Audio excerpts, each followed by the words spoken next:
তিন রাশির গণনা এবং বর্গ নির্ণয় টেকনিকটা দেখবে। এরকম একটা প্রায় পরীক্ষাতে আসে। এগুলো সূত্র দিয়ে করতে গেলে অনেক বড় হয়, সূত্র দিয়ে করা যাবে। আমার শিটে সূত্র দিয়ে করা আছে, আমি নেক্সট ক্লাসে সূত্র দিয়ে করি। আজকে একটা শর্ট টেকনিকে দেখা দিব। তিন রাশির গণনা এবং বর্গ নির্ণয়। তিন রাশির বর্গ, এখানে তিনটা রাশি দেওয়া আছে, বর্গের মান নির্ণয় এবং গণনার মান নির্ণয়টা। তো এটা টেকনিকটা যখন S square plus Y square plus Z square সমান 4 দেওয়া আছে এবং X plus Y plus Z সমান 8 এবং Y Z Z X X Y মান কত, এরকম যখন দুইটা রাশির মান দেওয়া থাকবে, তৃতীয় রাশির মান বের করতে বলবে। আমরা একটা টেকনিক ফলো করবো, সেটা হচ্ছে বুঝিয়ে দিচ্ছি আপনাকে। যেখানে বর্গ থাকবে, মানে এখানে স্কোয়ার দেওয়া আছে, বর্গের মানটা ঠিক থাকবে। যেখানে মান দেওয়া নাই ওটাকে বর্গ করে দিব আমরা। যেটাতে বর্গ দেওয়া থাকবে সেটাকে আমরা বর্গ করব না, যেটাতে বর্গ দেওয়া নাই সেটাকে বর্গ করে দেখেন। মনে করেন এটা আছে, আমরা 8টাকে ধরবো, এটাকে বর্গ ধরবো।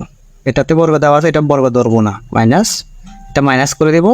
এটা বর্গ করতেছি না, এটা আমরা 2 দিয়ে ভাগ করে দিব, আমরা রেজাল্ট বের হয়ে যাবে। দেখেন 8টা মানে 8 দিয়ে 8কে গুণ, 64 মাইনাস 4 2, তাহলে 60 সমান 30। আমাদের আনসার 30 বের হয়ে গেছে। এটা এই টেকনিকে করবেন সবসময়। পরীক্ষা কেন্দ্রে শর্ট সময় করে ফেলতে পারবেন, 2 সেকেন্ডে করে ফেলতে পারবেন। তেমনি করে a plus B plus C সমান 9, A square B square C square সমান 29, A B plus B C plus C এর মান বের করতে বলছে। সূত্র প্রয়োগ করবো না আমরা আগের টেকনিকে। যেটাতে বর্গ দেওয়া থাকবে সেটা ডিরেক্টলি মাইনাস করে দিব, ঠিক আছে। আর যেটাতে বর্গ থাকবে সেটাকে আমরা বর্গ করব। 9 আছে, 9 বর্গ মাইনাস 29, 2 দিয়ে ভাগ করে দিলেন। তাহলে আমাদের 9 9 81 বিয়োগ 29 2। তাহলে আমাদের 81 থেকে 29 গেলে আমাদের হচ্ছে 52, 2 ভাগ করলে আমাদের 26 26। আর তৃতীয় ধাপের 65 কমন পাবো 75-এর ভিতরে। আমি এখন শীর্ষ দেখাই দিব। আর দ্বিতীয় ধাপের ভিডিওটা প্রায় ইতিমধ্যে দেখেছেন। 67 কমন ছিল 75-এ, প্রথম ধাপে 69 ছিল 75-এ। 18 কমন ইমানদারি স্কুল কলেজে গড়ের 83 মার্ক প্লাস ছিল। যদি আমি এটা দিই না, এটা 40 পাইলে পাস, এই জন্য আমি শীর্ষ দিনে আমি মার্বেলার যে পরীক্ষাগুলো হয় ওগুলো দিই। 45টা 40টা বিসিএস 131টা পর্যন্ত কমন পড়ছে। আমি এখানে দেখাই দিচ্ছি, শীর্ষ আছে, ধৈর্য সহকারে সবাই দেখবেন। এটা পূর্ণাঙ্গ শীট থেকে, হ্যাঁ, 46টা বিসিএস এর। আর 45টার কিন্তু কভার পেজে ছিল, এখানে কভার পেজে 127 প্লাস ছিল, কিন্তু হ্যাঁ এটা কভার পেজে আছে সবগুলোতে। আর প্রাইমারিতে জানেনি, এগুলো আমি ভিডিও সহ দিয়েছি, আপনারা দেখেছেন। তাহলে আমাদের রেজাল্ট 26। এবার একটা ব্যতিক্রম নিয়ে, এটা গণন নিয়মে আছে।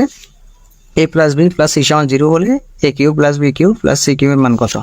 এখানে একটা কথা মনে রাখবেন, যখন কোনো কিছুর মান দেওয়া 0 থাকে, হ্যাঁ, তখন ওটাকে যাই দিয়ে গুণ করবেন না কেন 0 হবে। সেটা এটার মান 0 হলে যে কত হতো, অন্য একটা মান দেওয়া থাকলে সেটার মানও 0 দিলে গুণ করলে কিন্তু 0 হয়, সেটা আমরা জানি। তাহলে আমরা জাস্ট সূত্রটা মনে রাখবো।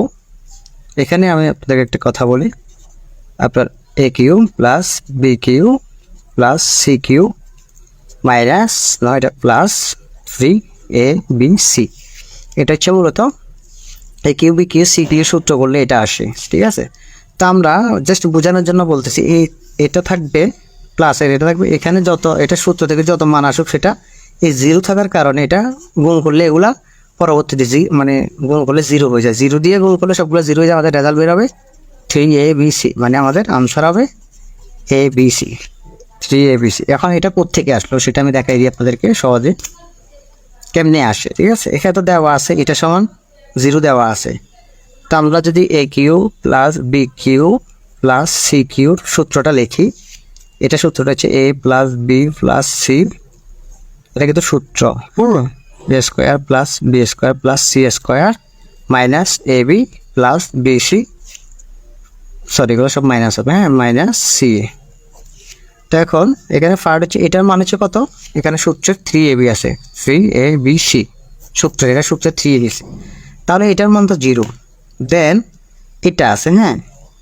তো এখন 0 দিয়ে যদি আমরা এটাকে আবার গুণ করি, এটা যদি গুণ করি আবার 0 হয়ে যাচ্ছে, ঠিক আছে। তো এখন আমাদের প্লাসের মানটা হচ্ছে 3abc, তাহলে আমাদের রেজাল্টটা হবে 3abc।